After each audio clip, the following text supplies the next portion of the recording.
تازه بعد خبر د علي وزیر سره په زندان کې کوم او څه چلند روان دی.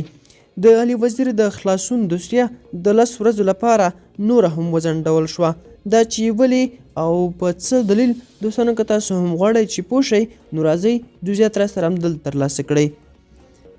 د پښتون ژغورنې غورځنګ د رهبرۍ شورا د غړي علي وزیر د خلاصون دوسیه یو ځل بیا وځنډول شوه. د غورځنګ د رهبرۍ شورا یو بل غړي زکیم خان وزیر پر خپله فیسبوک پاڼه لیکلي چې راولپنډۍ کې په غیر عادلانه توګه د 3 امپو قانون په نوم د علي وزیر د خلاصون دوسیه د 15 ورځو لپاره نور هم وځنډول شوه. د 3 امپو قانون پاکستان کې د 1960 کال راهیسې نافذ دی او په یو برخه کې پولیسو ته دا اجازه ورکړل شوې چې د عام نظم ګډوډولو په تور کولی شي یو کس تر 3 میاشتو پورې په زندان کې وساتي.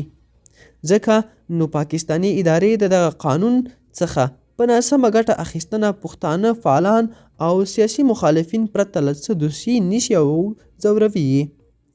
د سرخط نیوز قدرمن لیدونکو دا و د نن شمشي ویډیو او که چیرې غواړئ نور همداسې تازه او مهم معلومات ترلاسه کړئ نو په درنه سره سرخط نیوز یوټیوب چینل سبسکرایب کړئ. تر بیا ښې چارې ښه وخت.